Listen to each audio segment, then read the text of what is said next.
How to change name on Ring app. Hello and welcome back to our channel. In this video, I will show you how you can easily update or change your name on Ring application. So without any delay, let's get started. First of all, go ahead and open your Ring application on your mobile device, or you can just simply visit their website. Open your web browser and in the search bar type in ring.com. After that, you land in their website. Now simply click on the dashboard.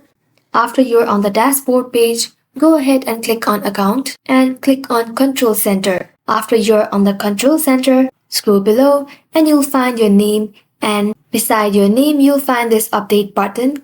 Click on it. Now in this page, you'll have to verify your identity. So simply go ahead and enter your password and then you'll be able to update your name in this page. Go ahead and type in your new name. After typing your first name and your last name, go ahead and save, and then you'll be able to update your name on Ring application. That's all guys. Thank you all for watching the video till the very end and stay tuned till our next upload.